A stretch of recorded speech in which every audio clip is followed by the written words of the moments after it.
지난주에 들었던 말씀을 혹시 기억하시는지요? 우리는 이 동일한 본문에 있는 말씀을 지난주에 들으면서 몇 가지 교훈을 배울 수 있었습니다. 먼저 죄를 용서한다라고 하는 것이 조건이나 거래의 대상이 되어서는 하나님의 복음과 일치되지 않는다 하는 사실을 배웠습니다. 죄 용서는 일방적이고 은혜의 문제이지 거래나 조건의 문제가 아니다 하는 것을 배웠습니다. 그럼 죄는 어떻게 용서되느냐? 그것은 철저하게 십자가 은혜로 예수 그리스도께서 우리에게 주신 십자가 은혜로만 죄가 용서되더라 하는 사실을 배웠습니다. 예수 그리스도께서 우리의 죄를 위하여 자기 자신을 속죄 제물로 내어주셨는데 예수님께서 우리를 위하여 행하신 이 속죄 제사는 영단번의 제사였고 그 은혜의 효력은 영원한 것이다 하는 사실까지 우리가 지난주에 함께 들으면서 배울 수 있었습니다. 설교 시간이 제한되어 있다 보니까 말하지 못한 것이 두 가지가 있습니다. 말하지 못한 두 가지를 오늘 함께 나누면서 이 다섯 번째 강구가 지니고 있는 의미를 우리가 다시 한번 기억하고 정립하고자 합니다. 먼저 말하지 못한 두 가지 가운데 첫 번째는 예수 그리스도께서 우리에게 주신 십자가 은혜가 우리 가운데 완성되고 분명한 그리고 영원한 효력을 가진 것임에도 불구하고 그 은혜가 내 것 되기 위해서는 우리에게 믿음이 필요하다 하는 사실을 기억해야 합니다. 이것은 제가 아주 쉽게 이렇게 표현할 수 있을 것 같습니다. 어느 집에 어머니가 아주 맛있는 요리를 냉장고에 가득 재워놨습니다. 그리고는 아이에게 이렇게 얘기하는 거죠. 맛있는 밥, 반찬 다 준비해뒀다. 이제 뭐 하면 되느냐 하면 거기서 꺼내어서 먹기만 하면 돼 라고 했다고 하십시다. 그런데 아이가 그 냉장고 문 열어서 자기 먹고 싶은 반찬, 자기 먹고 싶은 밥을 꺼내어 먹으면 될 텐데 자기가 하기 싫어서 그것 하기 싫어서 우리 집은 밥을 안 줘 라고 말한다면 이게 앞과 뒤가 맞지 않는 것, 그런 것 아니겠습니까? 마치 똑같이 예수 그리스도께서 십자가를 지시고 죽으시고 다시 살아나셨고 부활하신 이후에 이제는 하나님 보좌 우편에서 우리를 위하여 기도하시는 일을 하십니다. 예수 그리스도께서 행하신 속죄의 제사는 완성되었습니다. 예수 그리스도께서 우리의 죄를 위하여 행하신 일은 완료되었습니다. 그런데 그 예수 그리스도께서 우리 위하여 행하신 십자가 은혜가 주님이 완성하셨다고 내 것 되는 것은 아니더라는 것입니다. 그 은혜가 나에게 미치기 위해서는, 나에게 임하기 위해서는 내가 무엇을 해야 되는고 하니 믿습니다 라고 하는 이 일을 해야 합니다. 여기서 믿는다는 말은 나를 구원하는 것이 나 자신이 될 수 없음을 고백해서 주 예수 그리스도의 십자가 붙잡겠습니다 라고 하는 것을 믿는다라고 말을 합니다. 그러므로 우리가 구원 얻는 믿음이라고 이야기할 때는 적어도 세 가지가 분명하게 있어야 합니다. 첫 번째는 우리가 구원 얻기 위해서는 예수 그리스도의 이 대속의 은혜 외에는 달리 구원받을 길이 없음을 분명하게 하는 것이 구원 얻는 믿음입니다. 예수님 말고는 내가 구원받을 길이 없어. 그게 구원 얻는 믿음입니다. 그런데 또 중요한 것이 있습니다. 그 믿음은 우리 자신이 만들어내거나 배우거나 우리 스스로가 확정된 것이 아니라 이 믿음조차도 성령님께서 우리에게 주시는 선물이다 하는 사실을 기억해야 하는 것이지. 따라서 예수 그리스도의 십자가가 믿어질 뿐 아니라 주님의 그 십자가에, 주님의 그 은혜에 나 자신의 인격과 삶을 다 맡기는 것, 우리는 그것을 두고 믿음이라고 부르는 것입니다. 이 놀라운 역사가, 이 놀라운 일이 구원 얻는 일로 나타나게 되는 것이지. 믿으십시오 라고 말을 할 때에는 당신이 죄인이고 당신 스스로는 구원할 수 없음을 인정하십시오라는 말이 포함된 것입니다. 믿으십시오, 예수님을 믿으십시오 라고 말을 할 때는 내가 포기할 때 예수 그리스도의 십자가 은혜로 온전하게 구원받을 수 있음을 받아들이는 것을 이야기합니다. 믿으십시오 라고 이야기할 때는 우리 안에 성령님이 오셔서 우리의 인격, 우리의 삶, 우리의 지식, 우리가 가진 모든 것들이 예수 그리스도와 결합되도록 하시는 것을 믿는 것 포함된 것입니다. 이것이 다 있을 때, 이것이 다 나타나게 될 때 구원 얻는 믿음을 가졌다라고 말하게 되는 것이지. 그러므로 참된 구원은 믿음을 통해서 완료됩니다. 예수 그리스도께서 얻으신 십자가 그 은혜가 믿음을 통해서만 내 것 된다 하는 사실을 기억해야 하는 것입니다. 이게 성경이 우리에게 전해주는 복음입니다. 로마서 3장 28절 말씀을 함께 합독합시다. 시작. 그러므로 사람이 의롭다 하심을 얻는 것은 율법의 행위에 있지 않고 믿음으로 되는 줄 우리가 인정하노라. 아멘. 율법의 행위로 말미암지 않는다라고 말하는 것은 아주 단순하게 내가 이런 일 행하는 사람이야 라고 하는 자랑질 하지 말라는 말씀입니다. 나는 이 정도쯤 하는 사람이야. 내가 율법으로는 흠이 없어. 내가 신앙생활 하는데 잘못한 게 뭐가 있어. 이게 다 율법의 행위대로 하고자 하는 것입니다. 나는 적어도 저 사람처럼은 안 살아. 그게 율법의 행위를 따라 살아가는 것입니다. 그 말 속에 자랑이 포함되어 있습니다. 그 말 속에 나는 저 사람과 다르다라고 하는 차별이 포함되어 있습니다. 그런데 성경은 뭐라고 말씀하시냐면 만약 누구든지 율법의 행위로 자기 자신을 의롭다라고 말하고 싶어하는 사람은 뭐라고 말씀하시는 거 아니? 제일 먼저 믿음에서 떠나는 일을 하는 겁니다. 그리스도에게서 떠나는 일을 하는 것입니다. 의롭게 되는 일, 정말 제사함을 받게 되는 것은 예수 그리스도를 철저하게 믿는 것 외에는 달리 방법이 없다는 사실을 로마서가 우리에게 가르쳐 줍니다. 똑같은 말씀이 있죠. 에베소서 2장 8절 말씀입니다. 함께 합독합시다. 시작. 너희는 그 은혜에 의하여 믿음으로 말미암아 구원을 받았으니 이것은 너희에게서 난 것이 아니요 하나님의 선물이라. 믿음이 왜 자꾸 선물이라고 말하는지 기억하셔야 됩니다. 한번 믿어보겠습니다. 이건 믿음 아닙니다. 나 자신이 가지고 있는 신념이나 나 자신의 의지일 뿐이지 그것을 믿음이라고 말하지 마십시오. 간혹 이것을 믿음이라고 생각하는 사람들이 저 사람이 믿음이 참 좋았습니다. 저 사람이 진짜 열심히 했습니다. 그런데 어느 날 보니까는 안 믿고 있더라고요. 분명히 예수 그리스도를 믿는 자마다 하나님 자녀된다 했는데 자녀가 되기도 하고 안 되기도 하는가 봐요. 라고 자꾸 이상한 질문을 하게 되는 것은 우리가 가지고 있는 오래된 착각 때문입니다. 믿음은 선물의 문제입니다. 믿음이 선물인 것은 성령님께서 우리 안에 역사하셔서 일어나는 믿음을 구원 없는 믿음이라고 말하기 때문이고, 이때 얻게 되어진 이 믿음은 주 예수 그리스도의 십자가 은혜가 내 마음속에 새겨질 뿐 아니라 전 인격을 다하여 그 은혜 안으로 나 자신을 맡기게 되는 데까지 이르게 합니다. 그러니 이 믿음을 기억하셔야 됩니다. 그리고 이 믿음이 있을 때 우리는 구원 얻는 믿음이 우리 안에서 드러났다라고 말하게 되는 것이지.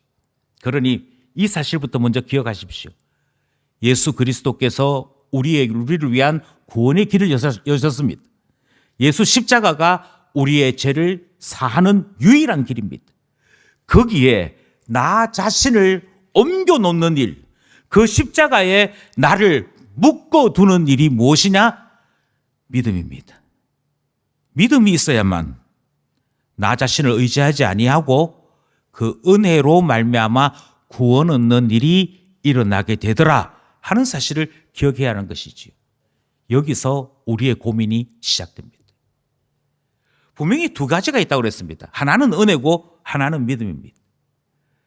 은혜는, 예수 그리스도의 은혜는 불변하는 것이라고 말씀드렸고, 예수 그리스도께서 우리에게 주신 십자가 은혜는 영단번에 일어난 일이고 완료된 일입니다.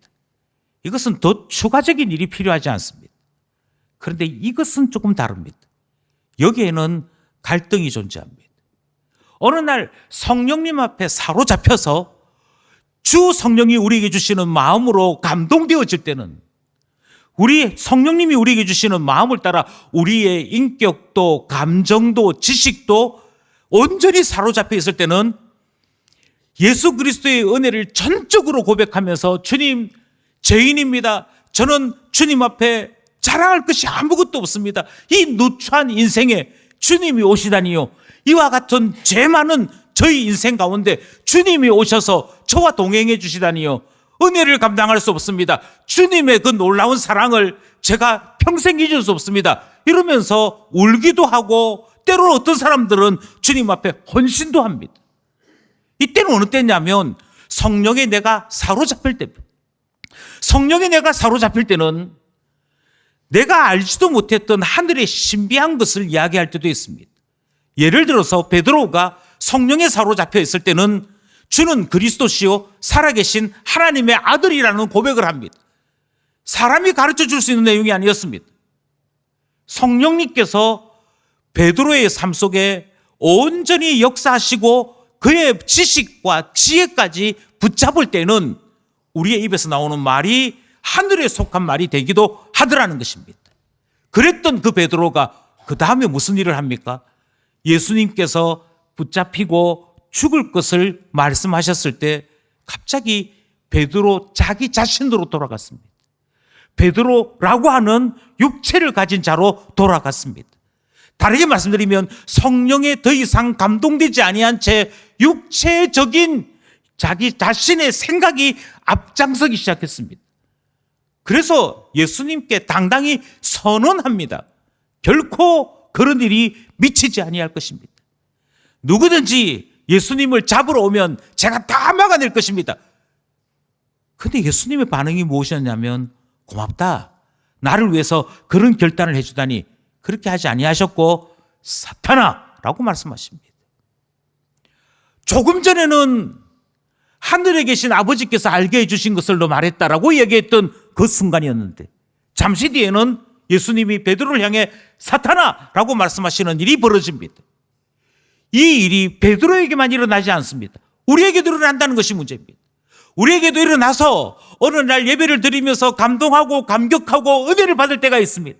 그리고는 더 이상 나 자신을 의지하지 아니하리라, 더 이상 나 자신을 믿지 아니하리라, 내가 다른 사람보다 낫다고 여기거나 다른 사람들 앞에 교만히 행하는 일을 하지 아니하리라 결심하고 결단할 때가 있습니다.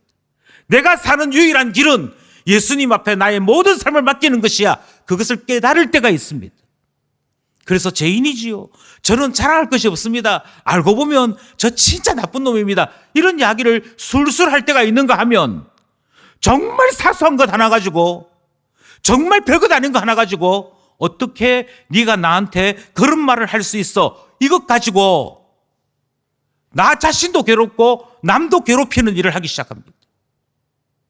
이것을 저는 이렇게 말씀드리고 싶습니다. 신앙은요, 은혜와 믿음의 문제인데, 변함없는 예수 그리스도의 그 은혜 앞에 우리의 믿음이 불완전해서 십자가 앞으로 갈 때가 있는가 하면 후퇴할 때가 있습니다. 이게 수시로 반복됩니다. 전진했다가 후퇴했다가, 믿는다 했다가 글쎄요 저는 믿음이 약한 것 같아요 했다가, 왔다 갔다 하는 이것이 우리 가지고 있는 믿음의 문제고 신앙의 문제들하는 것입니다. 그러면 우리는 불완전한 구원을 받은 것입니까? 아니라니까요. 우리가 받은 구원은 완전한 구원입니다. 온전한 구원입니다. 단 내가 드러나지 않아야 돼요. 주님께 맡기기만 하면, 성령님께 나를 맡기기만 하면 성령님께서 나를 이끌고 가시는 온전한 은혜가, 온전한 하나님의 인도하심이 우리에게는 약속되어져 있습니다. 그러니 한 가지 숙제만 있는 것입니다. 내가 성령님께 사로잡혀 있는가? 성령님이 원하시는 바를 내가 원하는 신자의 삶을 살고 있는가? 내 소욕 말고, 내가 바라는 것 말고 성령님이 나에게 바라는 바를 내가 바라고 있는가? 그게 되어지면 우리는 은혜의 사람으로 살아가는 것이고 구원 얻는 사람으로 우리의 삶을 유지할 수 있는 것이지요. 다시 말씀드립니다. 쉽지 않습니다. 제가 경험한 이야기를 잠깐 말씀을 드리겠습니다. 명절 때 보통 대개의 경우는 어른들 찾아가느라고 이 주변 지역에 주차할 곳이 많아야 되거든요. 그런데 이상하게 이번 명절에는 그렇게 주차 공간이 많이 나는 편은 아니었습니다. 제가 교회의 사택에 살면서 이렇게 은근히 받는 스트레스 중에 하나가 주차 문제거든요. 저희 교회 차량과 제 아이 차를 이렇게 수평으로 주차를 시켜 놓습니다. 그리고 딱 한 대 들어갈 공간만 남겨두고 가끔 제가 쓰든지 아니면 교회를 방문하는 분이 주차할 수 있도록 그렇게 해둡니다. 왜 그렇게 주차를 하느냐? 왜 그렇게 주차하느냐 하면 그렇게 하지 않으면 교회 차도부터 시작해서 다 교회 마당 안으로 주차를 시켜 놓으면 교회 입구를 막아버려요. 자기들이 주차하는 것도 아닌데 안에 분명히 교회 차가 있는데도 불구하고 막아버려요. 막아버리고 나면 연락을 해서 우리 차 빼야 되니까 우리 차 나가야 되니까 차 좀 빼주세요 하고 연락이 되고 차 빠지고 이렇게 하는 것이 수월하면 뭐가 문제겠습니까? 뭐 교회 차도 되고 지역 주민도 되고 방문하시는 분도 되고 하면 되지요. 문제는 연락처조차 없습니다. 1시간, 2시간 되는 게 아니고 어떤 때는 하루 이틀을 지날 때도 있습니다. 그래서 차를 빼지 못하고 택시 타고 갈 때도 있고 다른 사람 차 타고 갈 때도 있고 그런 일도 생깁니다. 그래서 막아버립니다. 막고 딱 한 대 나갈 만큼만 비워두는데 명절 기간에 누가 차를 대면서 거기까지 막아버린 거예요. 사람들 참 심하지요. 그 안에 차가 있는데 뻔히 있는데 막아버립니다. 그런데 마침 차 운전자를 만났습니다. 차 나가야 되니까 차 좀 빼주세요. 제가 더도 말하고 여기까지만 딱 이야기했습니다. 그랬더니 이 사람이 그거 보니까 이 차도 교회 차고 그 차도 뒤에 차도 교회 차인데 교회 차 빼가지고 나가라면서 갑자기 화가 확 나는 거예요. 화가 확 나가지고 본성으로 돌아가서 조금 전에 뭐라 했노? 이렇게 하고 한판 할 뻔했어요. 그런데 일단 교회고 목사가 싸워가지고 이길 수 있는 가능성이 전혀 없기 때문에 일단 꾹 참았습니다. 일단 꾹 참고 난 다음에 혼자 가만히 있는데 서재히 가만히 있는데 하나님께서 제 마음속에 어떤 생각을 주시냐면 잘 참았다. 한번 생각해 봐봐. 기쁨교회 교인들이 주일날 차를 가지고 오는데 그 사람들이 어디다 주차하겠냐고. 마당에 많이 되어야 7, 8대입니다. 많이 되어야. 저기 소담 주차장에 많이 되어야 10대 됩니까? 그럼 나머지는요? 결국 원룸에 주차하는 곳에 대놓고 있다가 차 빼주세요 하면 예배 시간 중간에도 차 빼고 하지 않습니까? 따지고 보면 그 사람이 우리 교회 앞을 막는 것보다도 우리 교인들이 막는 게 훨씬 더 많고 더 자주 일어나는 일이지 않습니까? 곰곰이 생각해 보니까 교회 목사로서 우리 교인들이 하는 일이 있는데 행한 게 있는데 그 사람하고 시시비비 붙어가지고 될 문제가 아니더라고요. 그래서 참기를 잘했다. 이 생각을 해드렸습니다. 만약 안 참았더라면 그 사람과 싸워서 이기긴 했겠죠. 이기기는 했는데 저의 삶은 육체의 삶이 되는 것이고 성령께 사로잡힌 삶은 되지 않더라는 것입니다. 그러면 진 거지요. 그러면 신자답게 산 것이 아니지요. 그러니 기억하십시오. 신앙인은 수시로 전진도 하고 후퇴도 합니다. 전진후퇴가 막 일어나는 이것이 신자의 삶이기에 항상 껴 있어야 됩니다. 항상 자기 자신을 점검해야 합니다. 내가 육체로 살고 있는가, 성령으로 살고 있는가. 이것이 신자에게 주어져 있는 숙제다 하는 사실을 기억해야 한다는 것입니다. 두 번째가 있습니다. 말하지 아니한 두 번째는 이 강구가 우리를 위한 강구라고 하는 사실입니다. 그러니까 다섯 번째 강구가 우리를 떠나서는 이해되지 않는 강구입니다. 한번 기억해 보십시오. 주기도문이 시작될 때 하나님을 예수님이 어떻게 가르치셨냐면 우리 아버지시다라고 함으로 우리라는 말로 시작했습니다. 그러면서 하나님을 우리의 아버지로 아는 것, 그것이 기도의 출발이라고 말씀하셨다면 양식에 관한 이야기할 때도 나에게 필요한 양식 아니고 우리에게 일용할 양식이 있다라고 말씀하시는 것을 듣지 않았습니까? 그러면서 주기도문은 철저하게 교회적으로 이해해야 된다. 공동체적으로 이해해야 된다. 우리라고 하는 이 관점에서 이 기도를 이해해야 된다는 말씀을 여러 차례 드렸습니다. 이 말씀을 기억하시면서 12절로 돌아가 보십시다. 12절을 다시 한번 합독합니다. 시작. 우리가 우리에게 죄 지은 자를 사하여 준 것 같이 우리 죄를 사하여 주시옵고. 우리라는 말이 이 짧은 한 절에 무려 3번 들어갑니다. 우리의 한글 번역에도 3번 들어가지만 다른 모든 번역에도 똑같이 3번 들어갑니다. 우리가, 내가 아닙니다. 우리입니다. 그리고는 뭐라고 말씀하시냐면 우리에게 죄 지은 자래요. 우리에게 죄 지은 자를 사하여 준 것 같이 우리의 죄를 사하여 달라라고 기도하는 것을 우리가 읽고 예수님의 기도를 배우는 중에 있는 것입니다. 여기서 우리는 한 가지 깊은 깨달음이 필요합니다. 지금까지 우리의 신앙생활은 대부분 개인주의에 속한 신앙생활입니다. 내가 예수 믿으면 천국까지. 그게 개인주의입니다.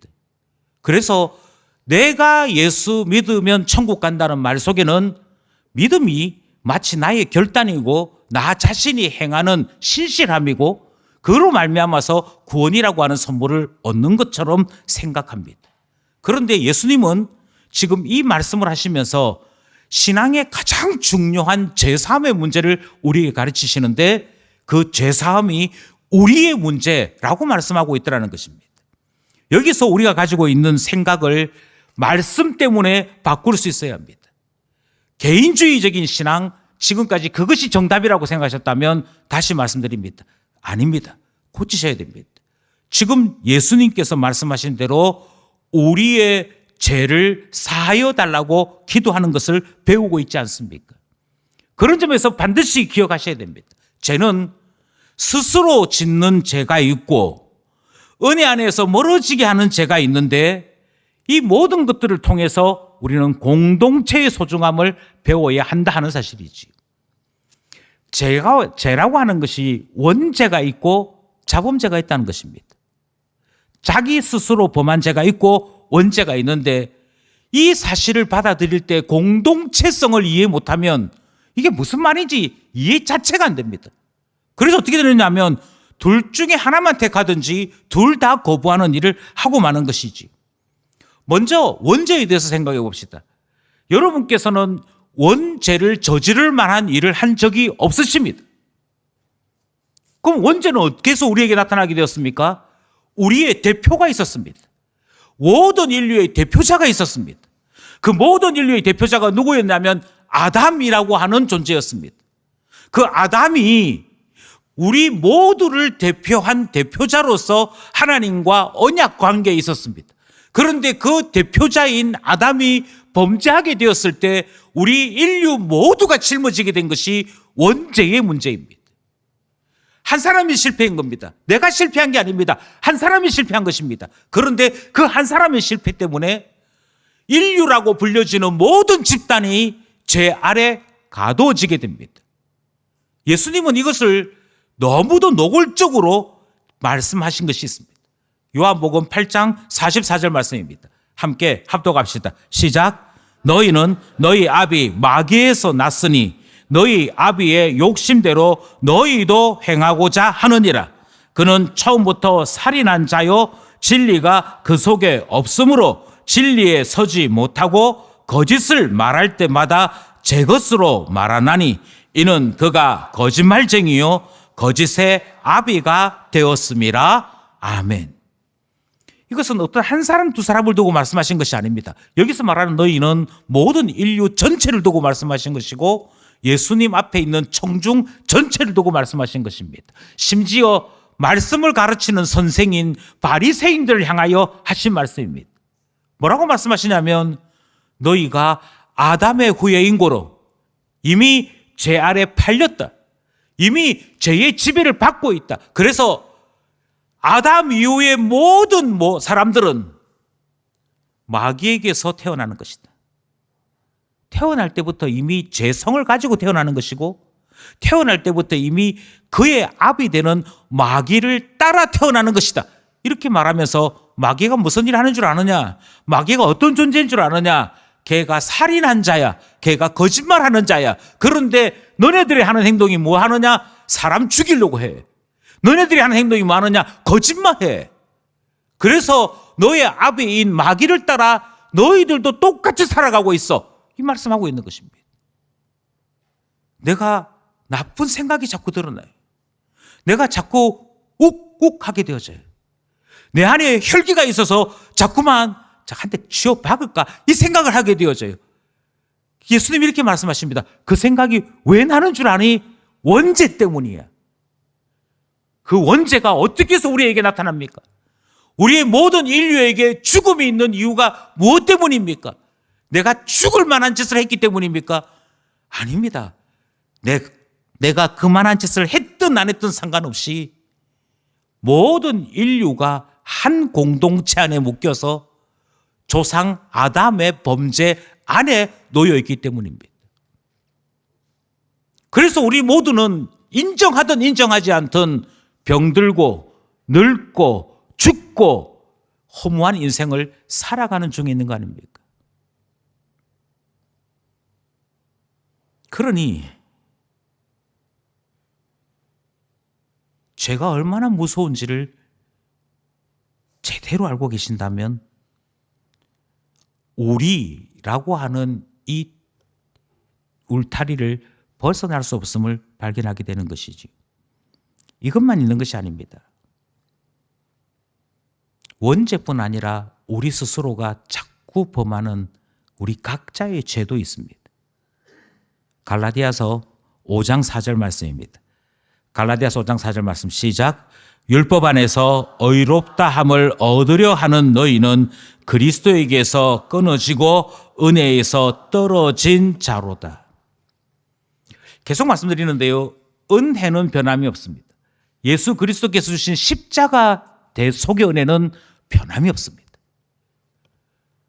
문제는 믿음을 가지고 그래서 믿음이 점점 강해져서 예수 그리스도와 내가 하나 되는 이 일을 해야 합니다. 나는 예수 그리스도 안에 있고 내 안에 예수님이 계실 때 그 십자가 은혜를 온전히 받으면서 하늘에 속한 자로 살아가는 일이 신앙의 일입니다. 그런데 이렇게 쭉 가면 될 텐데, 쭉 가면 되는데 뭐가 우리에게는 자꾸만 걸림돌이 되느냐면 자꾸 나를 드러내고 싶어요. 자꾸 나를 자랑하고 싶어요. 나는 너보다 열심히 했다. 나는 너가 청소 안 할 때 청소했다. 나는 너가 열심히 성경 읽지 않을 때 나는 성경 읽었다. 꼬투리 하나, 뭐라도 하나 잡고 우리는 자랑하고 싶어 합니다. 그게 우리가 가지고 있는 본능에 속해 있는 죄의 문제입니다. 그래서 어떻게 되는 거 같냐면 자꾸만 율법의 행위대로 내가 살고 있음을 보여주려고 합니다. 새가족들이 교회에 정착하기 힘든 이유 중에 하나는 그냥 예수님이 좋아서 교회로 왔는데 그 교회만 가지고 있는 절차가 있대요. 그 교회만 가지고 있는 질서라는 게 있대요. 그 교회만 가지고 있는 규칙이라는 게 있대요.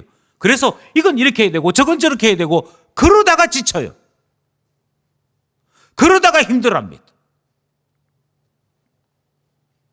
아마 교회 온 지가 벌써 몇 달이 됐는데 아직도 이걸 몰라. 그러면서 지쳐요. 배워야 될 예수 그리스도를 배우는 것이 아니고 잘났다는 것을 배우기 시작합니다. 이 정도쯤은 할 줄 알아야지. 근데 뭐라고 얘기하느냐면 만약 그렇게 신앙생활하면 예수님에게서 멀어진대. 은혜에서 멀어진대요. 그러니 이 일이 결코 간단한 일 아닌 것을 발견하게 됩니다. 히브리서 10장 26절 말씀도 함께 보십시다. 히브리서 10장 26절입니다. 시작. 우리가 진리를 아는 지식을 받은 후 짐짓 죄를 범한 즉 다시 속죄하는 제사가 없고, 아우 예수님 믿고 천국 갑니다. 그러면서 예수 믿고 난 다음에 죄 범하는 것을 너무 쉽게 생각합니다. 천국 간다니까 예수 믿고 천국 가잖아요. 그런데 성경이 뭐라고 얘기합니까? 진리를 배웠습니다. 아, 예수님을 믿어야 천국 가는구나 알게 되었습니다. 나 자신을 내려놓고 예수로 채워야 되는구나 배웠습니다. 그리고 그것에 대하여 고개도 끄덕였습니다. 그런데 그러고 난 다음에 그럼에도 불구하고 죄를 범하면 성경이 뭐라고 말씀하시냐면 이렇게 말씀합니다. 그 사람을 다시 깨끗하게 하는 제사는 없어. 신자가 되고 난 다음에 우리가 정말 두려워야 되는 것은 우리가 다시 옛 생활로 돌아가는 것입니다. 다시 마귀에게 사로잡히는 일입니다. 하나님의 자녀로 하늘에 속한 자가 되었는데 다시 마귀의 자식으로 돌아가는 일을 두려워해야 합니다. 이유는 짐짓 죄를 범한 후에 다시 속죄하는 제사가 없기 때문입니다. 그래서 사탄이 혹시라도 내 영혼을 사로잡아 먹으려고 내게 달려오는 것을 우리는 두려워해야 합니다. 경계해야 합니다.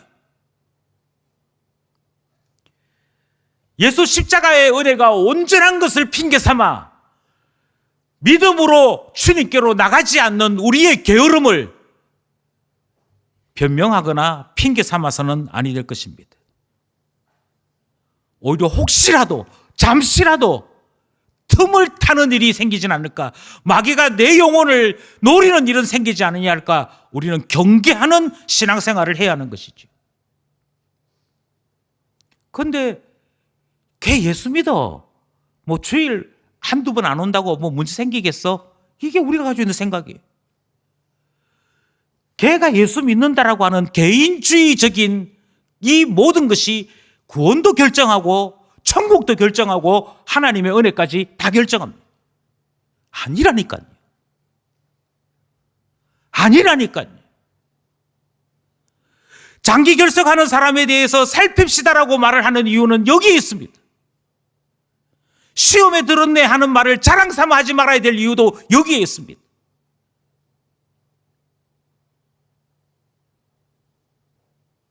내 영혼이 사느냐 죽느냐의 문제가 여기에 있습니다.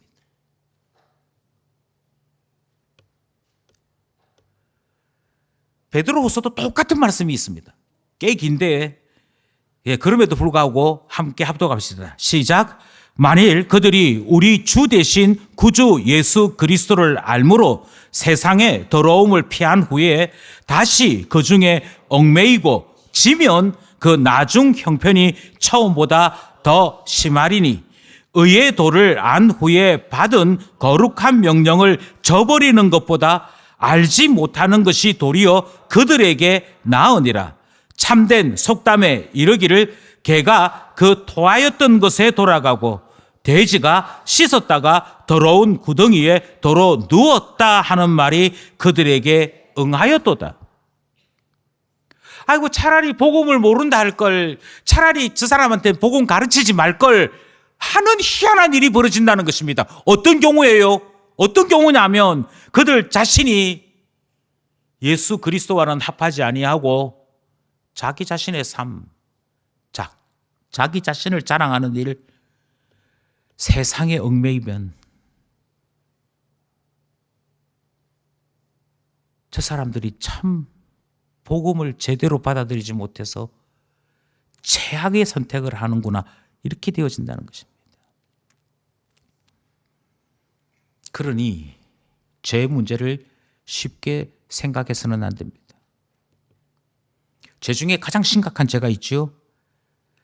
마태복음 12장 31절 32절입니다. 함께 합독하겠습니다. 시작. 그러므로 내가 너희에게 이르노니 사람에 대한 모든 죄와 모독은 사하심을 얻되 성령을 모독하는 것은 사하심을 얻지 못하겠고, 또 누구든지 말로 인자를 거역하면 사하심을 얻되 누구든지 말로 성령을 거역하면 이 세상과 오는 세상에서도 사하심을 얻지 못하리라. 아멘. 우리가 읽었던 말씀 그대로입니다. 그러니 우리의 믿음을 방해하는 죄, 우리의 믿음의 진보를 무너뜨리는 죄에 대해서 민감해야 합니다. 이렇게 강조하는 것은 이 사실이 이해가 되어져야 우리가 우리에게 죄 지은 자를 사하여 준 것 같이라는 말이 이해되기 때문이지. 우리가 우리에게 죄 지은 자를 용서했다, 이게 무슨 말일까? 그것은 교회를 이해해야만 이해가 됩니다. 주님은 교회를 왜 만드셨을까요? 여러분은 주일날 교회에 왜 오실까요? 각자의 필요와 각자의 목적은 다를 수 있습니다. 어떤 분들은 내 요리 솜씨를 자랑하고 싶어서 오시는 분이 계실 수 있습니다. 어떤 분들은 내 노래를 자랑하고 싶어서 오시는 분도 계실 수 있습니다. 어떤 분들은 명함을 준비해서 만나면 내가 새롭게 사업을 시작했노라고 홍보하기 위해 오시는 분도 계실 수 있습니다. 그건 우리의 필요입니다. 우리의 목적입니다. 교회가 왜 필요하지? 물어보면 다 각자 다른 이야기를 합니다. 그런데 교회를 정작 만드신 예수님은 교회를 왜 만드셨느냐? 이 질문에 답을 하나로 말씀하십니다. 주님께서 교회를 만드신 이유는 음부의 권세가 이기지 못하는 곳, 그것 만드시고자 하셨습니다. 음부의 권세가 이기지 못하도록 하는 곳, 다르게 말씀드려서 우리를 사탄이 죄로 채워가지 못하도록 막아내는 바로 그 도피성, 우리 영혼의 생명을 살리는 산성, 그것으로 주님은 교회를 만드셨다는 것입니다. 그러니 교회에 가지고 있는 본질은 죄와 싸우는 것입니다. 죄 지은 자를 회복시키고 새롭게 하는 것입니다. 그런데 이 교회의 본질이 어느 경우에 무너지느냐 하면 바로 죄 때문에 무너집니다. 공동체는 그 공동체성이 어느 때 무너지는 거 하니 돈이 많으냐 적으냐의 문제가 아니고 죄 문제로 무너집니다. 이 사실을 우리가 기억해야 합니다. 사탄이 교회에 행하는 가장 나쁜 짓은 신자로 살아, 기도회도 참석해, 예배도 참석해, 그런데 너무 죄에 대해서 민감하지는 마. 이게 사탄이 교회를 허무는 최고의 전략입니다. 하나님을 향한 열심, 거기에 세상을 향한 열심도 좀 섞어봐. 왜 두 개를 자꾸 따로 두고 하나만 해야 된다고 생각해? 두 개 다 하면 되지. 이것이야말로 사탄이 우리에게 주는 최고의 유혹이고 최고의 시험입니다. 그래서 예배마저도 재밌어야 된다고 생각합니다. 주께서 우리에게 주시는 영적인 교훈이 무엇인가? 그것에 대한 관심보다도 오늘 특송이 어떻더라? 그게 훨씬 더 중요합니다. 그런데 그렇지 않습니다. 다니엘서 9장 5절 말씀을 함께 합독하겠습니다. 시작. 우리는 이미 범죄하여 패역하며 행악하며 반역하여 주의 법대와 규례를 떠났사오며. 다니엘이 하나님 앞에 회개합니다. 주님, 우리가 왜 포로로 끌려와서 머나먼 이국 땅에서 살아가게 되었을까요? 그것에 대하여 예레미야 선지자의 글을 읽는 가운데 깨달음을 얻게 되어지면서 회개합니다. 하나님 앞에 기도합니다. 누가 뭐라 해도 끌려가서 죽을 수도 있음에도 불구하고 창을 열어놓고 하나님 앞에 소리내어 기도합니다. 그러면서 뭐라고 기도하느냐면요, 하나님, 우리의 조상들이 범죄했습니다. 우리가 이미 범죄했습니다. 우리에게 있는 이 범죄를 우리 공동체가 막아내지 못했습니다. 우리 공동체가 이 죄에 대하여 그대로 받아들였고 방관했습니다. 그래서 죄가 공동체 안에 들어오기 시작하더니 또 다른 공동체 구성원들에게 전염이 되어지고 전파가 되어지고 그것이 더 커지기 시작했습니다. 죄가 공동체를 오염시켰더니 그래서 그 안에 폐역이 일어나고 행악이 일어나고 반역이 일어나고 주의 법도와 규례를 어기는 일이 있었더니 하나님께서 이스라엘을 더 이상 필요 없다라고 말씀하시고 포로가 되게 하셨습니다. 여러 나라로 흩어버리셨습니다. 그럼 교회를 허무는 가장 무서운 게 무엇입니까? 죄입니다. 공동체를 허무는 가장 무서운 것이 무엇입니까? 그것이 죄입니다. 공동체의 범죄는, 하나님 백성들의 범죄는 그만큼 심각한 문제인 것이지. 에스라 9장 10절에 있는 말씀도 읽어드리겠습니다. 우리 하나님이여, 이렇게 하신 후에도 우리가 주의 계명을 저버렸사오며 이제 무슨 말씀을 하오리까? 에스라가 하나님 앞에 회개하는 것이 이것입니다. 이렇게 포로까지 되었는데도 불구하고, 이렇게 맞는데도 불구하고 여전히 죄에서 돌이키지 않습니다. 하나님의 계명을 배우려고 하지 않는 것입니다. 그래서 포로 시대를 살았던 학사 에스라가 하나님 앞에 우리가 이제 더 이상 무슨 말을 할 수 있겠습니까? 염치가 있지 우리가 더 이상 무슨 말을 할 수 있겠습니까? 이렇게 말하는 내용이 등장하더라 하는 것입니다. 예, 다시 말씀드립니다. 우리에게 죄 지은 자가 있을 때 그 공동체가 어떻게 하느냐가 그 공동체의 운명을 결정합니다.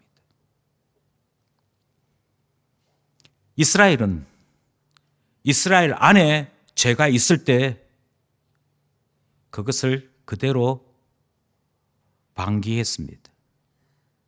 내버려 뒀습니다. 왕은 왕대로 범죄했습니다. 제사장들은 제사장대로 범죄했습니다. 백성들은 백성들대로 범죄했습니다. 그 결과를 우리가 알지 않습니까? 그래서 장로교회라고 하는 교회 정치 제도가 태어난 것입니다. 장로교회의 특징은 당회가 있다는 것입니다. 말씀을 전파하는 장로와 치리하는 장로로 그 역할을 나누긴 합니다만, 말씀을 전파하는 장로는 치리하는 장로의 직 또한 가지고 있습니다. 그러니까 목사도 치리하고 장로도 치리하는데 그 당회를 치리회라고 부릅니다. 다른 어떤 조직이나 정치 집단에서 볼 수 없는 독특함이 있습니다. 치리를 그렇게 강조해요. 치리를 그렇게 강조한다는 말은 다르게 얘기하면, 혹시 우리 공동체 가운데 범죄한 자가 있을 때 그 범죄에 대하여 불러서 혼내고 꾸짖고 성령의 이름으로 돌이키도록 기회를 주고 말씀하는 것이지요. 그래서 그가 범죄하였을지라도 성령이 그의 영혼에게 하시는 말씀을 듣고 돌이켜 행하면 받아주고 용서하는 것입니다. 그러나 그럼에도 불구하고 세상을 향해 나가게 될 때 우리는 저 사람이 더 이상 예수와 상관없는 자임을 선언하고 출교시키는 것이죠. 이것이 성경적입니다. 다르게 말씀드려서 주님이 교회를 세우신 목적에 부합하는 것입니다. 갈라디아서 6장 1절입니다. 갈라디아서 6장 1절의 말씀 함께 합독합시다. 시작. 형제들아, 사람이 만일 무슨 범죄한 일이 드러나거든 신령한 너희는 온유한 심령으로 그러한 자를 바로 잡고 너 자신을 살펴보아 너도 시험을 받을까 두려워하라. 치리하는 자는 고압적인 자세를 취하고 마치 판관이 된 듯이 하나님을 대신하여 심판자가 된 듯이 그렇게 하는 것이냐? 그렇지 않습니다. 죄는 죄라고 말해야 합니다. 죄는 죄라고 말하는 동시에 연약한 우리 자신도 얼마든지 그 죄를 범할 수 있음을 기억하면서 함께 우는 것입니다. 함께 회개하는 것입니다. 야, 나는 아무리 그래도 니처럼은 안 산다가 아니고요. 형제여, 형제가 연약하여서 이런 범죄를 저질렀는데 인정합니까? 인정합니다. 하나님께 회개해야 될 것을 고백하십니까? 예, 고백합니다. 그러면 우리 같이 회개합시다. 우리 같이 하나님 앞에 엎드립시다. 그래서 다시는 죄로 돌아가지 않도록, 죄가 다시금 나의 영혼을 사로잡지 못하도록 나도 기도하고 당신도 기도합시다. 그게 칠입니다. 그게 장로교의 정신입니다. 한 사람이면 넘어지고 쓰러집니다. 그러나 두 사람이면 이렇게 세울 수 있습니다. 세 사람이면 결코 쓰러지지 않습니다. 개인주의 아닙니다. 우리는 교회를 통하여 이 사실을 꾸준하게 경험해야 하는 것이지요. 그러므로 여러분, 이 말씀을 다시 한번 정리하기로 원합니다. 도대체 이 말씀은 우리에게 어떤 삶을 말하고 있는 것입니까? 제일 먼저 우리 모두가 죄인인 것과 용서받은 죄인이라고 하는 사실을 기억하도록 이 본문이 우리에게 가르치고 있습니다. 그냥 죄인이 있고 용서받은 죄인이 있을 뿐입니다. 우리 중에 누구도 자기를 자랑할 만한 사람 아무도 없습니다. 아무도 없습니다. 다시금 말씀드립니다. 이 본문이 우리에게 가르치는 교훈이 있습니다. 모두가 죄인입니다. 모두가 죄인입니다. 단지 용서받은 죄인이 있을 뿐입니다. 우리 이 사실을 항상 기억해야 합니다. 왜 예배 시간 전에 일찍 오라고 하지요? 그냥 예배 드리면 이걸 잊어버립니다. 맞아, 내가 죄인이지. 하나님 앞에 오늘도 겸손히 나 자신을 돌아보고 하나님의 은혜 안에 내가 살아갈 수 있도록 나 자신은 아무것도 아님을 고백하고 성령님 나를 십자가로 묶어주십시오. 이 기도를 드리고자 일찍 오는 겁니다. 왜 찬양팀이 예배 시작 전에 찬양을 인도합니까? 그 찬양 가사가 다 연약한 우리를 고백하고 주 예수 그리스도의 은혜 안으로 가자라고 하는 곡조 있는 기도이기 때문입니다. 그러니 찬양을 하는 것도 기도를 하는 것도 이 사실을 잊지 않고 예배드리기 위해서예요. 이걸 하지 않고 예배드리면 어찌 되느냐? 이거 하지 않고 예배드리면 자고 있는 사람이 자꾸 눈에 보입니다. 떠드는 사람이 자꾸 눈에 보입니다. 저 사람은 또 오늘도 떠드네. 이유는 간단합니다. 그 사람이 그렇게 보이는 이유는 죄인인 것을 잊고 예배드리기 때문입니다. 그러면 우리는 이미 마음으로 범죄하는 그 상태에 이르게 되는 것이죠. 우리는 오늘 본문 말씀을 통해서 예수 그리스도의 십자가로 속죄가 되고 믿음으로 누리게 된다는 사실을 배웠습니다. 그리고 그 믿음이 우리 안에 성령으로 말미암아 경고해야 될 것을 들은 것이지요.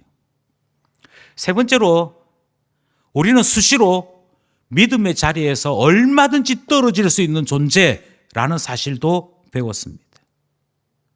멀쩡히 옷 입고 왔다고 믿음 좋은 것이 아닙니다. 오늘도 예배에 참석했다고 믿음 좋은 것이 아닙니다. 내가 잘합니다. 우리 자신이 가장 잘합니다. 얼마만큼 들쑥날쑥거리는지, 얼마만큼 널뛰고 살아가는지 우리가 가장 잘합니다. 이 사실을 잘 알고 있다면 그 다음 교회가 필요합니다. 나 자신 혼자서 결단하고 나 자신 혼자서 스스로 용서하고 그게 교회 생활 아닙니다. 그게 신앙생활 아닙니다. 교회는 서로가 죄를 고백하는 곳입니다. 서로가 기도 제목을 말하는 곳입니다. 서로가 치리자가 되고 서로가 주님의 입이 되어서 너 그렇게 살면 안 돼, 그 말하는 곳이 교회입니다. 나 위로해줘, 나 위로받고 싶어, 나 잘했다고 해줘, 아니라니까요. 그게 아니고요. 예수 그리스도의 이름으로 그 영혼이 진짜 사는 길을 말해주는 것. 친한 사람이 말하다가 안 되면 교회의 치리자로 세운 당회가 주의 이름으로 불러서 꾸짖고 그 영혼이 돌아오도록 세워진 곳, 그것이 교회입니다. 그러니 영혼 살리는 일에 교회의 본질이 있다 하는 사실을 기억해야 하는 것이지. 그랬어요. 그렇게 해서 우리는 은혜를 배웁니다. 그렇게 해서 죄사함을 배웁니다. 아, 이렇게 해서 신앙이라는 게 이런 거구나. 죄를 용서받는다는 게 이런 거구나. 예배 시간 순서 가운데 굳이 사죄의 시간을 집어넣는 이유는 한 가지입니다. 죄를 고백하면 용서받는다는 것을 매주일 경험하기 위해서입니다. 매주일 이것을 경험함으로, 맞아, 우리에게 죄 지은 자가 있을 때 예수 그리스도로 말미암아 용서받지, 이걸 매주일 경험하는 겁니다. 매주일 경험해서 주님 오늘도 죄를 고백합니다. 그리고 고백했더니 용서한다 말씀하시는 거 듣는 거, 그것을 통해 우리가 우리에게 죄 지은 자들이 용서받는 것 보았습니다. 그와 같이 우리의 죄도 사하여 주십시오. 그게 교회 예배의 중요한 순서입니다. 바라기는 우리가 배운 이 복음, 우리가 5번째 강구를 통하여 받은 이 은혜, 항상 고백하며 믿음 안에 살아가는 우리 되기를 원합니다. 그리하여서 주일마다 죄사함의 은혜를 누림이 있는, 주일마다 서로 용서함이 있는 은혜를 누림이, 철을 날카롭게 함이 있는 저희 교회 되기를, 우리 모두 되기를 간절히 소원합니다.